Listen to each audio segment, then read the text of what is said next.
Good afternoon, YouTubers. Tsquare here with Tsquare Talk. So I hope everybody's having a great day. It is Sunday at the time you guys watching this video, and today we're just going to talk a little bit about the BRIC'S. For those of you guys that think nothing's going to happen, that is a possibility. However, for some of you guys that think this is about to get crazy, that's a possibility too. And what I mean by that is, they've been downplaying everything in the news lately. Everything. How many of y'all remember the last time they downgraded the credit in 2011? It was all over the news. People were talking about it. It was bad. It was ugly. And this time now they're downgrading and they're talking like it's nothing. Like it doesn't even matter. It's no big deal. We did a couple videos explaining what that means and what that could mean for the dollar down the road, and why there are people out there that this is going to affect their decision on if they want to invest in U.S. bonds, U.S. treasuries, and this and that. And what's really interesting is we're less than a month away. August 22nd is the next BRIC'S Summit. I'm actually going to read you guys a little bit of an article at first, for those of you guys that haven't really been following what's going on. So I'm going to read just for a minute. Oh, if you guys enjoy this video, please take a quick minute, hit that thumbs up button for me. It really helps the channel out more than you know. And if you're not subscribed, hit that subscribe. But leave me a comment. Let me know what you guys think. Is this BRIC'S Summit going to mean anything at the end of the day? Is it going to be another cut to add to the many that we've already had? I don't really necessarily think this is going to be overnight. I think it's going to be I hate to say it, a fall by 1,000 cuts, literally, with everything going on. And I think this BRIC'S meeting is going to be bad, and it's going to kind of add to it. So the title of the story is 74 countries ready to attend the BRIC'S Summit in August. This is actually from a crypto. Somehow I got signed up for it when I was reading into cryptos and stuff, and I like that they don't just talk about cryptos, they talk a lot about stuff that can affect the dollar, because if the dollar's affected, everything else is affected. Not just silver, not just gold, not just cryptos, but everything. So the BRIC'S Alliance has sent out invitations to 69 countries to be a part of the upcoming summit in Johannesburg, South Africa. If the invitations are accepted, the next BRIC'S Summit will witness one of the largest gatherings of world leaders for one event. The summit will be held in August, and the bloc will discuss the expansions amongst other pressing issues. Now, here's the thing. I don't know if they're really going to roll out a huge gold-backed currency. They started off, someone slipped up and said that they wanted to. Then they announced that they're not going to, that they have more important things. But here's the thing. Just the talk of all these countries sitting down together and essentially potentially ditching the dollar, it can be bad, because all these countries are going to want to get out ahead of it. And even if their only topic that they really want to pursue, the main topic is bilateral trade using local currencies, where can this go when you think about it? All those dollars that those littler countries are maybe holding, they're going to filter back this way. What do you do with it? If you no longer, if all of a sudden I gave you a $100 Walmart gift card and you have boycotted Walmart, hypothetically, you no longer like Walmart and you're not going to shop there, period, what are you going to do with that $100 gift card? You're not going to throw it away. You're going to pass it off to someone. You might go in and use it that one time, but you might give it away. You might re-gift it.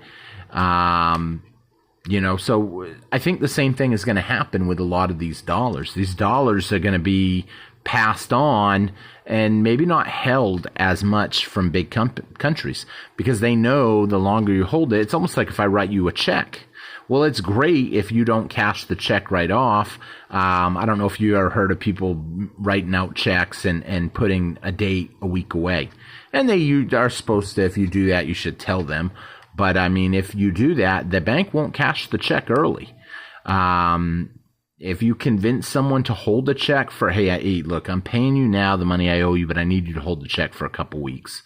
When people do this sort of thing, it helps them out because it lets them basically stretch their money. It makes their money last a little longer. It's basically they can keep collecting interest off it if it's a large enough amount.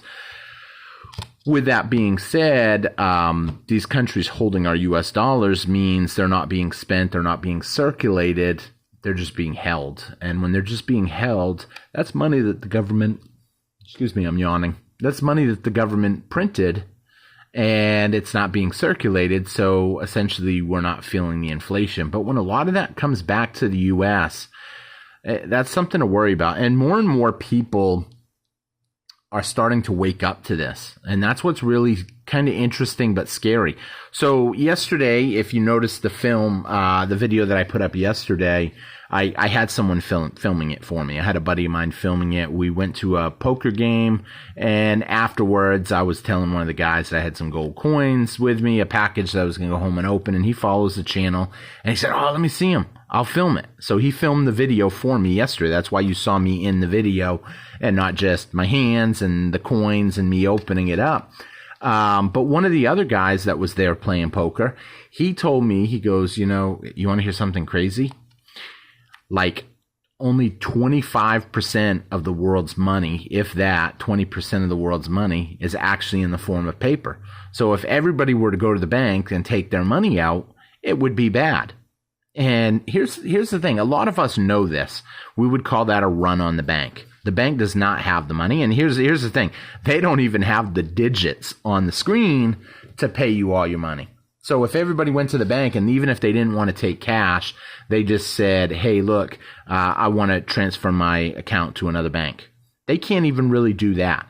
And the reason being, banks don't just sit on all your money and hold it. They don't send it in to some big bank and just gets monitored and held.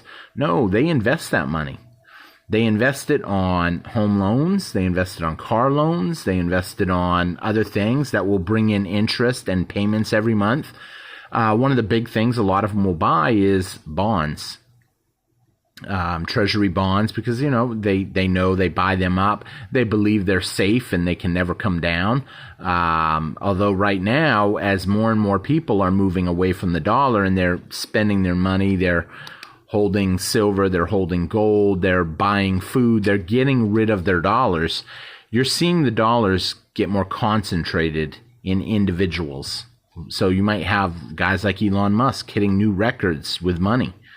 But what you're not seeing is the average everyday person having more cash. And so I think that really does pose a huge awakening for a lot of people as they start hearing more about this. We've had banks collapse already. We've now been downgraded. We now have the BRIC'S meeting coming up in a month, less than a month, that they're going to be talking about getting rid of the dollar. A lot of these things are all going to add up and compound. And when this starts to happen, that can really be bad for everything going on for us. Because if those dollars make their way back here, we're going to start seeing everything go up in price, because they're going to come back here and they're going to buy stuff with them dollars. They're going to buy up our resources, send the resources back to their country, and they're going to leave them paper dollars here as they filter around in the system. And essentially, we are going to be stuck paying a higher price. So that's why I've been telling people, make sure that you're preparing for a potential the potential side effects of this by having extra food on hand, having extra water on hand, maybe having extra money tied up into precious metals. I really think this BRICS summit is not going to be the end of the world in one day, but it could be. As you have that many countries moving into one thing, some people believe in a one world currency. Why? Because the Bible says it. I'm not going to go down a too much religious road, even though I know a lot of subscribers are split. Some of y'all believe in it. Some of y'all don't believe in it. But here's the thing. Really, if a lot of people, just think how many, I'm going to say Christians there are out there, and they believe that eventually we're going to go to a one world currency. And believing something actually, I believe, helps push it to happen to a certain point. So, because all these people are believing it, and if you believe it, then you might want to get out of the dollar and go to something else, precious metals, maybe security countermeasures and ammo. I don't like to use that 3-letter word or the 4-letter word if I add an S on the end of it because it's, kind of frowned on. But as a lot of people move away from the dollar, it's going to get bad and it's going to continue to escalate. And some people call it a self-fulfilling prophecy. When everybody thinks something's going to happen, it naturally does. Who knows? But a lot of people are starting to get worried about it. A lot of people are waking up to what's going on. And as more people wake up, it could get ugly. I'm really excited and curious to see how it's going to play out, because here's the thing. On the flip side of that, they could announce at that meeting, hey, this is what we want to do. Everybody next week, spend your dollars. We're going to start 100% bilateral trade. We want to implement it by the end of the year. If you believe some of the stuff they've said about by 2030, it will be a whole new world and everything will be different. You'll own nothing. You'll be happy. I mean, when you think about stuff like that, how does that happen? Well, it ain't going to start in 2030 and end in 2030, which means little changes have to slowly happen. And that's what they announced that they want to happen. And so you figure that's only, 6 years, 6.5, 7 years away. Who knows? We're going to see some crazy stuff, I believe. And if you're stacking, I don't believe you have anything to worry about. Aside from things could get ugly with people fighting over food and resources. But if you're prepared, I think you'll be all right.